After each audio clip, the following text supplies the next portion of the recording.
Vamos em frente aqui no Morning Show, reta final nessa terça-feira. Paulinha, vamos falar de uma homenagem aí do Exército que gerou polêmica na internet. Isso. E aí?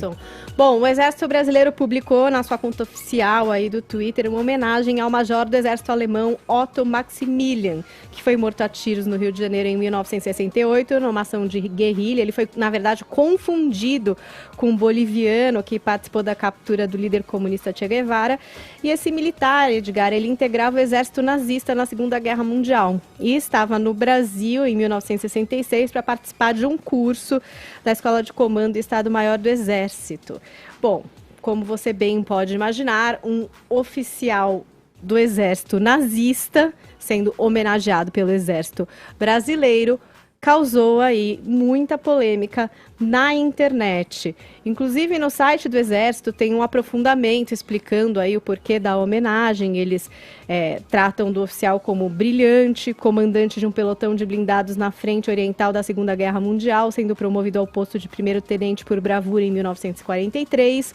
Ele é descrito também como um sobrevivente da Segunda Guerra Mundial e das prisões totalitárias soviéticas, cuja vida foi encurtada por um ato terrorista insano e covarde. Inclusive, a respeito desse ato terrorista que o teria assassinado, a gente tem até um comentário também no Twitter do jornalista Alexandre Garcia. Ele foi lá no post do Exército e escreveu: assassinos ficaram impunes e anistiados. E outras pessoas acharam bastante absurdo uma homenagem a um oficial do exército nazista. O Felipe Neto, que tem grande influência no Twitter, a gente já falou bastante dele por aqui, porque ele tem dado muitas opiniões aí na internet, foi lá e escreveu o seguinte, ó: o mais assustador desse post do exército homenageando um oficial nazista é ver um monte de imbecil lambibotas com bandeiras de Israel no nome elogiando o post. Bandeira de Israel, homenageando um oficial nazista. E outras pessoas ali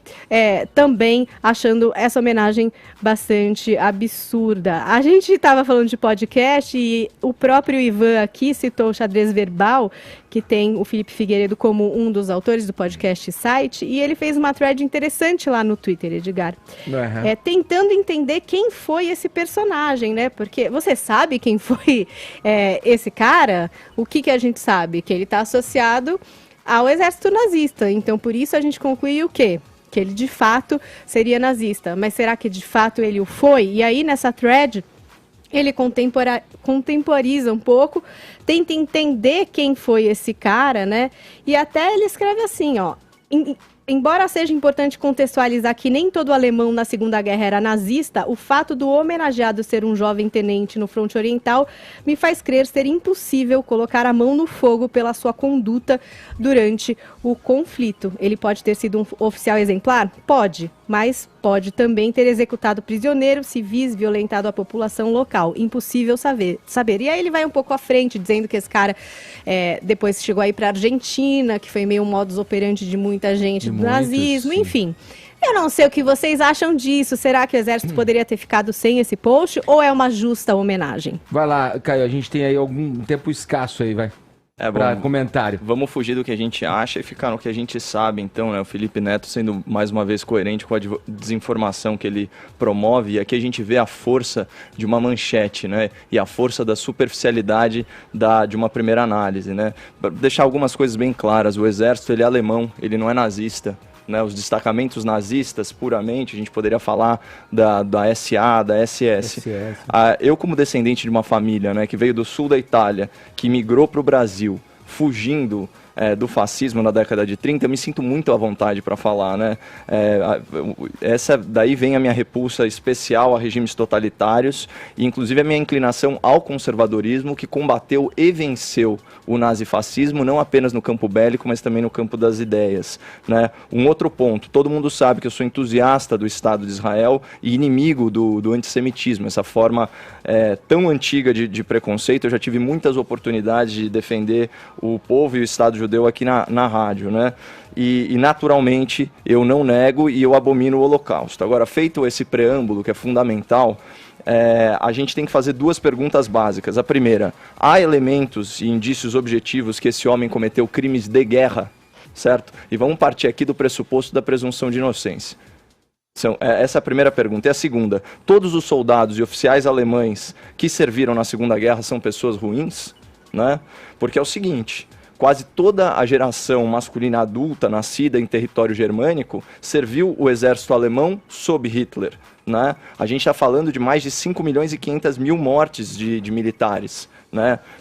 Ainda soma-se a isso cerca de 3 milhões de mortes civis. A Alemanha perdeu quase 10% da sua população na Segunda Guerra Mundial, fora os outros casos de estupro, de ser subjugado por outras nações, especialmente o regime comunista e por aí vai. Agora, só para efeito de comparação, nós vivemos num país majoritariamente cristão e católico, né? Se não me engano, são 132 milhões de pessoas que professam essa fé. Sabe quem serviu o exército alemão na Segunda Guerra, Edgar?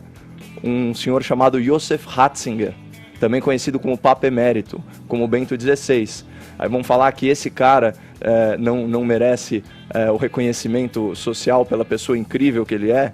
Então, antes da gente sair apontando o cara e manchando a memória dele, a gente precisa conhecer os elementos objetivos da biografia dele. E tudo que eu li até agora leva a crer que ele era um soldado exemplar e um homem corajoso. Ele serviu a um líder dentro de uma estrutura que estava contaminada por uma ideologia torpe, mas isso não faz dele um criminoso. Romper com ideologias torpes é um ato de coragem, sempre importante se lembrar disso. Ele estava lutando pela pátria dele, Fefito, que estava sob ataque. Ele estava promovendo genocídio, não, tudo Caio. Bem, como Fefito, assim? Mas você não pode ser binário. Meu Deus, e o Papa então é nazista, Fefito? Olha, muita gente tinha problema com esse Papa, mas as pessoas mudam ao longo da vida, Caio. Não. Agora, enquanto soldado ali, ele estava lutando por um exército que promoveu genocídio. Isso é infinitamente mais complexo que isso. Não significa sequer que ele defendia o nazismo. Quantos caras... É só assistir a lista de Schindler. Você vai ter acesso aí a um industrial que era totalmente...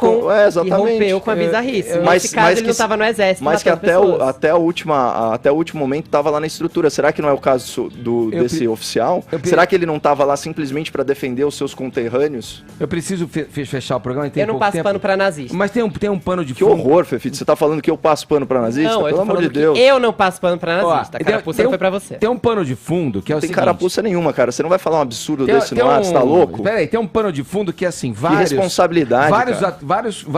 quadros do exército nazista que cometeram atrocidades vieram se refugiar na América do Sul. Isso tem o cemitério de Perus aqui, não me deixa mentir, tem matérias e matérias com ossadas de Mengele, experiências humanas, monstros e tal. Então talvez aí esse sentimento e o que representou esse soldado aí, esse major do exército, venha contaminado de um cenário que era uma recorrente nesse período em que os nazistas, fugindo ali até da perseguição, vinham se refugiar aqui na América do Sul.